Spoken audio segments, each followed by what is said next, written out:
Hello' everyone সকলোকে স্বাগতম আন এটা নতুন ভিডিঅ' লৈ ষ্টুডেণ্টছ তোমালোকে ঠিকে দেখিছা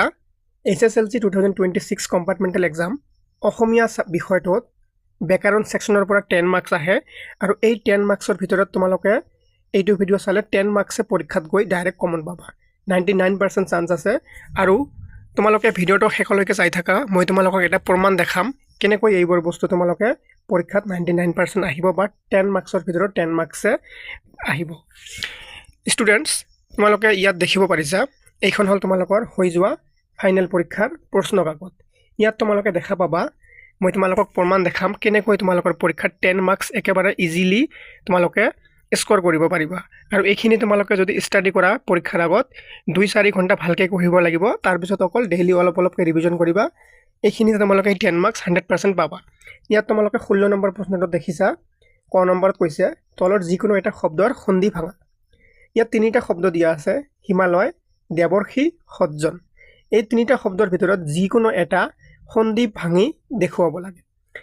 যেনেকৈ হিমালয় আছে হিমালয়টা আমি ভাঙিলে কি হ'ব হিমযোগ আলয় এতিয়া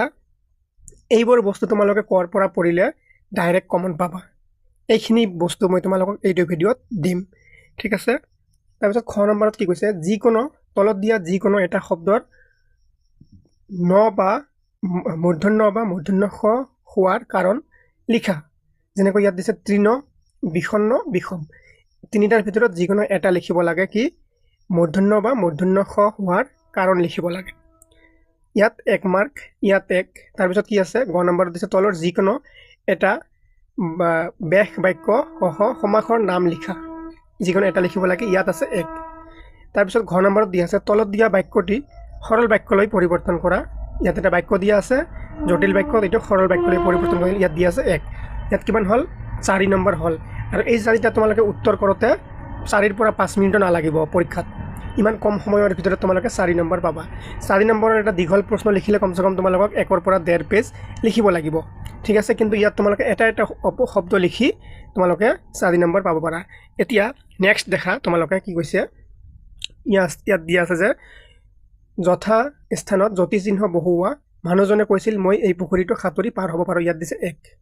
ইয়াত অকল এইখিনি দিলে হৈ গ'ল তাৰপিছত দিয়া আছে 6 নম্বৰ তলত দিয়া তলৰ যিকোনো এটা শব্দৰ বিপৰীত অৰ্থ শব্দ লিখা তিনিটা শব্দ দিয়া আছে অকল বিপৰীত লিখিব লাগে হাঁহি কান্দন ইমান ইজি ইয়াত 1 আছে ইয়াত 1 আছে আৰু তলত দিছে এটা শব্দত প্ৰকাশ কৰা যি ৰাতি চৰে চুৱাই খোৱা বস্তু সকিয়েকৰ মাক ইয়াত দিয়া আছে 1 কিমান হল আগত আছিল 4 ইয়াত হল 1 2 3 4 আৰু 3 7 তাৰ পিছত কি কৈছে তলৰ যিকোনো এটা শব্দৰ সমাৰ্থক শব্দ লিখা এটা সমাৰ্থক শব্দ মানে একে অৰ্থ থকা শব্দ লিখিব লাগে তিনিটাৰ ভিতৰত যিকোনো এটা ইয়াত হল 1 কিমান হল 8 নম্বৰ হল মুঠ তাৰ পিছত আছে তলত দিয়া যিকোনো এটা শব্দৰ প্ৰত্যয় ভাঙি দেখুৱা ইয়াত দিয়া আছে 1 9 নম্বৰ হল নেক্সট দিয়া আছে তলৰ যিকোনো এটাৰ অৰ্থ প্ৰকাশ হোৱাকৈ বাক্য এটি বাক্য ৰচনা কৰা ইয়াত দিয়া আছে 1 কিমান হল 10 নম্বৰ টোটাল হৈ গল তোমালোকৰ আৰু একচুয়ালি 14 নম্বৰ হয় এইটো যে তলৰ যিকোনো এটা প্ৰশ্নৰ উত্তৰ লিখা ভাৱ সম্প্ৰসাৰণ কৰা ইয়াৰ মূল ভাৱটো বহলাই লিখিব লাগে ইয়াত দিয়া আছে 4 এই গোটেই কেইটা বস্তু আগত 10 মাৰ্ক আৰু 14 আৰু 4 এই 14 মাৰ্ক তোমালোকে কৰ পৰা পঢ়িলে 1 পৰা 2 ঘণ্টা যদি তোমালোকে ভালকৈ পঢ়া তোমালোকৰ গোটেইখিনি কভাৰ হৈ যাব ষ্টুডেণ্টছ ফাইনেল পৰীক্ষাৰ প্ৰশ্ন কাকতখনত আমি যিখিনি ব্যাকৰণৰ প্ৰশ্ন উত্তৰ দেখিলো এইখিনি বস্তু তোমালোকে কৰ পৰা পঢ়িবা তোমালোকৰ পাঠ্যপুথি অসমীয়া পাঠ্যপুথিখন উলিয়াই লবা উলিয়াই লোৱাৰ পিছত প্ৰতিটো পাঠতে তোমালোকে প্ৰশ্নাৱলীত যাবা যেনেকৈ ইয়াত আছে বৰগীত ঠিক আছে ইয়াত দিয়া আছে বৰগীত এই বৰগীতৰ তোমালোকে কি কৰিবা পাঠৰ শেষত দেখিবা তোমালোকে এনেকৈ দিয়া আছে শব্দাৰ্থ আৰু টোকা শব্দাৰ্থ আৰু টোকাত কিছুমান শব্দ দিয়া আছে আৰু এই শব্দবোৰৰ অৰ্থ লিখা আছে ঠিক আছে আমি যে অলপ আগতে দেখিছিলো প্ৰশ্ন কাকতখনত বিপৰীত শব্দ আৰু সমাৰ্থক শব্দ লিখিব দিছে ইয়াত যদি তোমালোকে উত্তৰটো এই শব্দৰ অৰ্থ জানা তোমালোকে বিপৰীত শব্দও লিখিব পাৰিবা আৰু সমাৰ্থক শব্দও লিখিব পাৰিবা বিপৰীত হৈছে ওলোটা অৰ্থ আৰু সমাৰ্থক মানে হৈছে একে অৰ্থ বুজোৱা শব্দ ঠিক আছে এনেকৈ তোমালোকে কি কৰিব লাগিব এই শব্দাৰ্থ আৰু টোকাৰ বস্তুখিনি পঢ়ি ল'ব লাগিব তাৰ পিছত কি কৰিবা তোমালোকে প্ৰশ্নাৱলীত যাবা প্ৰশ্নাৱলীত তোমালোকৰ প্ৰতিটো পাঠতে কি আছে এই ভাষা বিষয়ক দিয়া আছে ভাষা বিষয়ত ইয়াত দেখা পাইছে কি তলত দিয়া শব্দকেইটাৰ আধুনিক ৰূপ লিখা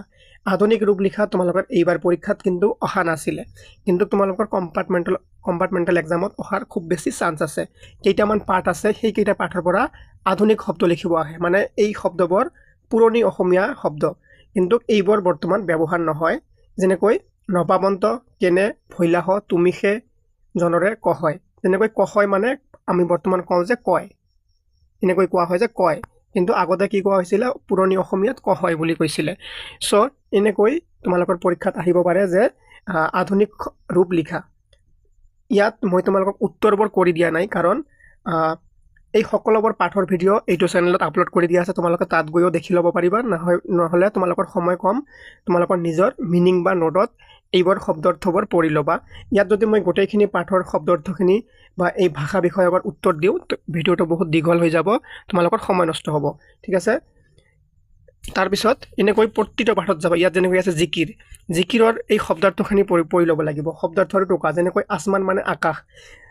চ' তোমালোকে যেতিয়া জানিবা যে আসমান মানে আকাশ, তেতিয়া যদি শব্দ অৰ্থ লিখিব আহে বা বিপৰীত শব্দ লিখিব আহে, তেতিয়া তোমালোকে উত্তৰ কৰিব পাৰিবা। এই শব্দাৰ্থখিনি পঢ়াৰ পিছত তোমালোকে কি কৰিব লাগিব, ভাষা বিষয়ত যাব লাগিব। ভাষা বিষয়ত কি দিয়া আছে, সমাৰ্থক শব্দ লিখা। আমি অলপ আগত তোমালোকৰ ফাইনেল পৰীক্ষাত অহা প্ৰশ্ন কাকতত কি দেখিছিলোঁ আমি, যে তলত দিয়া শব্দকেইটাৰ ভিতৰত যিকোনো এটাৰ সমাৰ্থক শব্দ লিখা। এই কিতাপৰ পৰাই দিছে, এইবোৰ কিন্তু কোনো বাহিৰৰ পৰা দিয়া নাই। আমি যে 10 মাৰ্কছৰ কুৱেশ্যন ছল্ভ কৰিলোঁ অলপ আগত তোমালোকৰ প্ৰশ্ন কাকতৰ পৰা, এইবোৰ কিন্তু গোটেইখিনি এই পাঠৰ পিছফালে থকা ভাষা বিষয়কৰ পৰাই দিয়া হৈছে। এইবোৰৰ উত্তৰ তোমালোকে নিজৰ নোটছ বা মিনিঙৰ পৰা কৰি লোৱা, নহ'লে এই চেনেলতে তোমালোকে গোটেইকেইটা পাঠৰ ভিডিঅ' পাবা, তাত গৈ তোমালোকে সোনকালে দেখি ল'ব পাৰিবা। এইটো ভিডিঅ'ত মই উত্তৰবোৰ কৰি দিয়া নাই, কাৰণ তোমালোকৰ ভিডিঅ'টো বহুত দীঘল হৈ যাব, তোমালোকৰ হাতত সময় কম, তোমালোকে যেনেকৈ হওক সোনকালে পঢ়ি ল'ব লাগিব। এইবোৰ অকল এবাৰ পঢ়িলে নহ'ব, এই শব্দাৰ্থবোৰ বাৰে বাৰে তোমালোকে ৰিভাইজ কৰিব লাগিব। ঠিক আছে, এনেকৈ প্ৰতিটো পাঠ যেনেকৈ ইয়াত দিয়া আছে, এই শব্দাৰ্থ টোকা লিখিবা, এবাৰ ভালকৈ পঢ়ি ল'বা। তাৰপিছত তোমালোকে কি কৰিবা, এই ভাষা বিষয়কত যাবা। যেনেকৈ ইয়াত দিয়া আছে বাক্য ৰচনা কৰা, এটা কিন্তু বাক্য ৰচনা কৰিব আহিব, সমাৰ্থক শব্দ এটা আহিব, আৰু অৰ্থ লিখাও আহিব, বিপৰীত শব্দও আহিব পাৰে। তাৰপিছত আমি নেক্সট পাৰ্টত যাম। নেক্সট পাৰ্টত গ'লে তোমালোকে ইয়াত কি দেখা পাবা, ভাষা বিষয়কত আমি ডাইৰেক্ট যাম। ইয়াত আছে ভাষা বিষয়ক। ভাষা বিষয়কত কি দিছে, বেশ বাক্যসহ সমাসৰ নাম লিখা।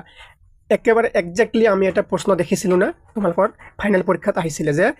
বেশ বাক্যসহ সমাসৰ নাম লিখা। তাৰ তলৰ শব্দবোৰৰ নিচিনা 5টা শব্দ সজা, এইবোৰ নাহে। এই যে বিপৰীত শব্দৰ লিখা, বিপৰীত শব্দ লিখা, এই বিপৰীত শব্দ প্ৰতিটো পাঠৰ বিপৰীত শব্দ সমাৰ্থক শব্দ যদি তোমালোকে ছল্ভ কৰি যোৱা, গোটেই কিতাপখন তোমালোকৰ পঢ়োতে 2 পৰা 3 ঘণ্টা যাব। তোমালোকে 10 মাৰ্কছ পৰীক্ষাত অতি কম সময়ত, বহুত কম কষ্টত তোমালোকে 10 মাৰ্কছ আৰামছে পাই যাবা। ঠিক আছে, এইখিনি হ'ল এটা স্মাৰ্ট ট্ৰিপছ। এই স্মাৰ্ট ট্ৰিক্সটো তোমালোকে ফ'ল' কৰিলে 100% অসমীয়াত কম সময়ত ভাল স্ক'ৰ কৰিব পাৰিবা। ঠিক আছে, চ' এইখিনি বস্তু বহুত ষ্টুডেণ্টছে নাজানে, তেওঁলোকে ভাবে যে এই শব্দ অৰ্থবোৰ ক'ৰ পৰা আহে, কেনেকৈ দিছে। ইয়াত যেনেকৈ দিয়া আছে বিপৰীত শব্দ লিখা, এটা সমাৰ্থক শব্দ লিখা, নৈয়াৰ্থক শব্দ গঠন কৰা, যেনেকৈ এইবাৰ কিন্তু পৰীক্ষাত অহা নাই, কিন্তু তোমালোকক দিব পাৰে। নৈয়াৰ্থক মানে নাবোধক। তাৰপিছত পৰীক্ষাত আহিছিলে কি, সন্ধি ভাঙা বা সন্ধি জোৰা লগা। তোমালোকৰ পৰীক্ষাত সন্ধি জোৰা লগাও আহিব পাৰে, কিন্তু যেনেকৈ লাষ্ট পৰীক্ষাত সন্ধি ভাঙিব আহিছিলে। ইয়াত যে নমস্কাৰ শব্দটো ভাঙিলে এনে হ'ব, নমজক কাৰ নমস্কাৰ, এনে আন 4টা শব্দ লিখি সন্ধি ভাঙা। তোমালোকে সন্ধি ভাঙা শিকি ল'বা, তোমালোকৰ নোটছ বা মিনিঙৰ পৰা পঢ়ি ল'বা। ঠিক আছে, সন্ধি ভাঙা, সন্ধি জোৰা লগা, এই দুয়োটাই পঢ়িব লাগিব, কাৰণ জোৰা লগাও পৰীক্ষাত আহে। এইবাৰ তোমালোকক সন্ধি ভাঙিব দিছিলে, কিন্তু তোমালোকৰ পৰীক্ষাত সন্ধি জোৰা লগাও দিব পাৰে। ঠিক আছে, তাৰপিছত ইয়াত যেনেকৈ দিয়া আছে, তোমালোকে নিশ্চয় দেখা পাইছা, ইয়াত দিয়া আছে সমাৰ্থক শব্দ লিখা, বিপৰীত শব্দ লিখা। ঠিক আছে, এনেকৈ ভাৱ সম্প্ৰসাৰণ কৰা। এই ভাৱ সম্প্ৰসাৰণত কিন্তু 4 মাৰ্কছ থাকিব। ভাৱ সম্প্ৰসাৰণ কেইটামান পাঠত আছে, গোটেইকেইটা পাঠত নাই। এইকেইটা যদি তোমালোকে এবাৰ বুজি পঢ়ি যোৱা, তোমালোকে ডাইৰেক্ট 4 নম্বৰ পাবা। এই ভাৱ সম্প্ৰসাৰণ কৰা ডাইৰেক্ট 4 নম্বৰ তোমালোকে পাবা। তাৰপিছত কি আছে, লিংগ পৰিৱৰ্তন কৰা। লিংগ পৰিৱৰ্তন কৰা আছে, এইবোৰো তোমালোকৰ পৰীক্ষাত আহিব পাৰে। ঠিক আছে, মুঠতে 10 মাৰ্কছ তোমালোকৰ এই শব্দ অৰ্থৰ পৰাই আহিব। তোমালোকৰ প্ৰতিটো পাঠৰ পিছফালে এই ভাষা বিষয়ক যে দিয়া আছে, তাৰে পৰা কি আহিব, 10 মাৰ্কছ তোমালোকে পাবা। বহুত কম সময়ত মনোযোগ দি পঢ়িলে হৈ যায়। যেনেকৈ ইয়াত দিয়া আছে সন্ধি ভাঙা, এই সন্ধি ভাঙাবোৰ তোমালোকে নেৰিবা, এটাও নেৰিবা। ইয়াৰ পৰা কিন্তু আহিব সন্ধি ভাঙা বা সন্ধি জোৰা লগা। ঠিক আছে, তাৰপিছত নেক্সট পাৰ্ট দেখিছেনে কিমান কমকৈ দিয়া আছে প্ৰতিটো পাঠৰ পিছফালে বহুত কমকৈ দিয়া আছে কিন্তু বেছি দিয়া নাই তোমালোকে সময় হ'লে এই ইয়াত দেখা পাইছা ইয়াতো দিয়া আছে সন্ধি ভাঙা ইয়াত এইবোৰ শব্দ কিন্তু ইয়াৰ পৰা ডাইৰেক্ট কমন পৰিব বাক্য ৰচনা এইবোৰ তোমালোকে এবাৰ দেখি যাবা ঠিক আছে তাৰপিছত নেক্সট পাৰ্টত কি দিছে আমি কিন্তু অলমোষ্ট গোটেইকেইটা পাঠে দেখি আছোঁ কিমান হ'ল বহুত কম বস্তুৱে আছে বেছি নাই কিন্তু ইয়াত দিয়া আছে বাক্য ৰচনা কৰা অভিধান চাই অৰ্থ লিখা এইটো নালাগে বাক্য ৰচনাবোৰ তোমালোকে ইয়াৰ পৰা দেখি যাবা এই কিতাপৰ পৰা ডাইৰেক্ট দিব এইবোৰ বাহিৰৰ পৰা নিদিয়ে এই কিতাপৰ পৰাই তোমালোকক ডাইৰেক্ট পৰীক্ষাত দিব ইয়াত দিয়া আছে সন্ধি ভঙা তলৰ শব্দকেইটা উপসৰ্গ ভাঙি দেখুওৱা এইবোৰ কিন্তু ডাইৰেক্ট ইয়াৰ পৰা কমন আহিব ঠিক আছে নেক্সট কি আছে আমি দেখিম এইটো ভাষা বিষয়ত কি দিছে বাক্য ৰচনা কৰা তাৰপিছত ইয়াত কি আছে মোষ্ট ইম্পৰ্টেণ্ট মূৰ্ধন্য হোৱাৰ কাৰণ দৰ্শোৱা মূৰ্ধন্য বা মূৰ্ধন্য খ হোৱাৰ কাৰণ দুটা কিন্তু আহিব দুটাৰ ভিতৰত এটা 100% আহিব ঠিক আছে মূৰ্ধন্য খ বা মূৰ্ধন্য হোৱাৰ কাৰণ পৰীক্ষাত কিন্তু 100% আহিব আৰু আমি অলপ আগত প্ৰশ্ন কাকত উঠাই দেখিছোঁ তাত কিন্তু মূৰ্ধন্য খ বা মূৰ্ধন্য হোৱাৰ কাৰণ এটা আহিছে আৰু এইবোৰ তোমালোকে প্ৰশ্নৰ উত্তৰ কৰোঁতে তোমালোকে 1 মিনিট নালাগিব তোমালোকে 1 মাৰ্ক কৈ পাই যাবা ইয়াত দিয়া আছে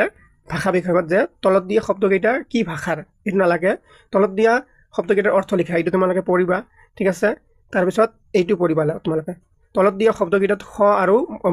মূৰ্ধন্য খ আৰু মূৰ্ধন্য কিয় প্ৰয়োগ হৈছে লিখা ঠিক আছে এইটো 4 নম্বৰতে পঢ়ি ল'ব লাগিব ঠিক আছে তাৰপিছত নেক্সট পাৰ্ট আছে কানাইৰ চাতুৰীৰ পৰা তোমালোকে কি পঢ়িবা ইয়াত আধুনিক শব্দ আছে ইয়াত আধুনিক শব্দ লিখিব লাগিব আধুনিক শব্দৰ ৰূপ যেনেকৈ ভাষা বিষয়ত কি দিছে আধুনিক ৰূপ এই আধুনিক ৰূপ কিন্তু এইকেইটা পাঠৰ পৰা ডাইৰেক্ট এটা আহিব পাৰে তাৰপিছত লিংগ পৰিৱৰ্তন অহাৰ সম্ভাৱনা কম বিপৰীত শব্দ ভালকৈ পঢ়িবা বিপৰীত সমাৰ্থক এইবোৰ বেছি আহি থাকে ধৰ জাৰু ধৰ ভাই এইটো পাঠৰ পৰা দেখিলে আমি কি পাম ইয়াত দিয়া আছে বাক্য ৰচনা ভালকৈ চাবা ইয়াত দিয়া আছে মূৰ্ধন্য হোৱাৰ কাৰণ দৰ্শোৱা বিপৰীত শব্দ লিখা এইবোৰৰ পৰা কিন্তু ডাইৰেক্ট তোমালোকে যদি ভালকৈ মনোযোগ দি পঢ়া তোমালোকৰ 2 ঘণ্টামান লাগিব কিন্তু পৰীক্ষাত 10 মাৰ্কছ তোমালোকৰ কাৰণে 100% ঠিক আছে সমাৰ্থক শব্দ আধুনিক ৰূপ এইবোৰ কিন্তু তোমালোকে নিশ্চয় চাই যাবা এবাৰ মই কোৱা হিচাপত তোমালোকে যদি পঢ়ি যোৱা 100% ভাল হ'ব মই সেই হিচাপত তোমালোকক কৈছোঁ যে তোমালোকৰ টেনশ্যন নাই তোমালোকে 10 মাৰ্কছ ডাইৰেক্ট পৰীক্ষাত গৈ দেখা পাবা ইয়াত দিয়া আছে সন্ধি ভাঙা বাক্য ৰচনা কৰা এইবিলাকৰ পৰাই আহিব এটাও বাহিৰৰ পৰা নাহে এনেকৈ আমি তোমালোকৰ গোটেই পাঠকেইটা চালোঁ গোটেই পাঠকেইটা চোৱাৰ পিছত তোমালোকে নিশ্চয় এতিয়া তোমালোকৰ এটা আইডিয়া হৈছে 2 পৰা 3 ঘণ্টা ভালকৈ পঢ়িলে তোমালোকৰ গোটেইখিনি হৈ যাব আৰু তোমালোকে 10 মাৰ্কছ ডাইৰেক্ট পৰীক্ষাত পাবা আৰু এনসাৰ কৰোঁতে বহুত কম সময় লাগিব সো যদি ভিডিওটো ভাল লাগে লাইক কমেন্ট কৰি শেয়াৰ কৰিবা আৰু এইবোৰৰ উত্তৰ লাগিলে কমেন্ট কৰি জনাবা তোমালোকে অহাকালিৰ পৰা ইংলিছৰ ক্লাছ পাবা ইংলিছৰ কমন ক্লাছ পাবা ইংলিছ সায়েন্স সকলো সাবজেক্টৰ কমন ক্লাছ তোমালোকে পাই থাকিবা ঠিক আছে ধন্যবাদ সকলোকে